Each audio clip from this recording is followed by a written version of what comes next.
Oke, bismillahirrahmanirrahim. Assalamualaikum warahmatullahi wabarakatuh. Kita lanjutkan materi kita hari ini, yaitu aplikasi dari turunan ke dalam ekonomi. Yang pertama itu adalah elastisitas. Ya, elastisitas ini sifatnya responsif ya. Itu simbolnya bisa dengan epsilon seperti ini, atau near, atau delta perubahan ya. Nah, elastisitas itu ada bermacam, elastisitas permintaan, elastisitas penawaran, dan juga elastisitas produk. Nah, lebih spesifikasinya itu kita masuk ke elastisitas permintaan. Nah, apa sih yang dimaksud dengan elastisitas permintaan? Nah, yaitu koefisien yang menjelaskan besarnya perubahan jumlah barang yang diminta akibat adanya perubahan harga. Jadi sifatnya itu respons ya, respon dari perubahan barang yang diminta akibat perubahan harga. Nah, perubahan harga itu bisa naik, bisa turun.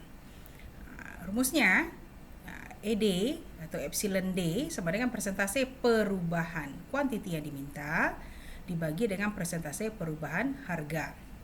Nah, dirumuskan secara formula itu dQ dP kali dengan P per Q. Ya, dQ dP yang kita tahu adalah Q aksen atau turunan fungsi Q terhadap P yang setelah kita pelajari sebelumnya. Oke, baik. Nah, untuk nilai elastisitas itu sendiri ya, ada kategorinya, ada 3. Yang sifat permintaan barang itu elastis nih, itu jika nilai elastisitas demand-nya besar dari 1 ya. Nilai elastisitas demand itu biasanya negatif yang diperoleh, cuma diambil itu mutlaknya. Tanda negatif itu merupakan hubungan antara harga dan kuantiti yang diminta yang negatif. Jadi nilai angkanya adalah angka mutlak. Nah, kalau sifat permintaan suatu barang itu elastis, itu dijelaskan oleh kurva permintaannya lebih datar. Ini, lebih datar. Ya, ini P, ini Q. Nah, coba lihat delta P, delta Q. Ya, artinya delta P lebih kecil daripada delta Q. Artinya perubahan harga itu lebih sedikit daripada perubahan kuantiti yang diminta. Kemudian ada uniter. Jika elastisitas demand itu sama dengan 1. Artinya delta Q, ini delta Q per delta P itu sama. Kalau elastisitas demand-nya itu kecil daripada 1, maka sifat permintaannya adalah inelastis. Itu ditandai dengan kurva permintaannya yang lebih curam. Coba lihat, kalau lebih curam artinya delta P lebih besar daripada delta Q. Nah, ini delta P, ini delta Q. Oke, kita lanjutkan.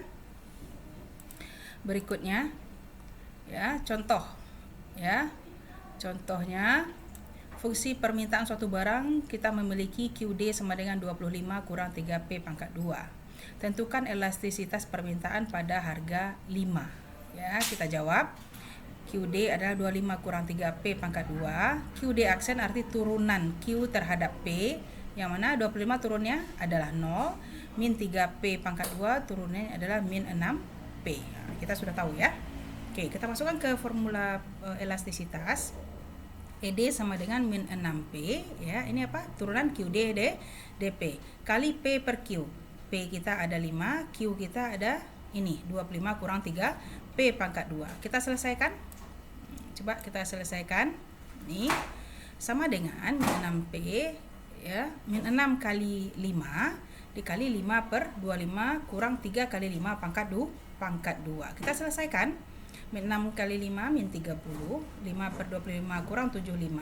Oke, selanjutnya kita dapat nilainya yaitu min 30 kali min 0,1, dapat positif 3. Nah, tidak apa-apa, positif tetap angka mutlak 3. Jadi nilai elastisitas permintaan untuk fungsi permintaan suatu macam barang ini adalah 3, besar daripada 1, artinya elastis. Apa artinya?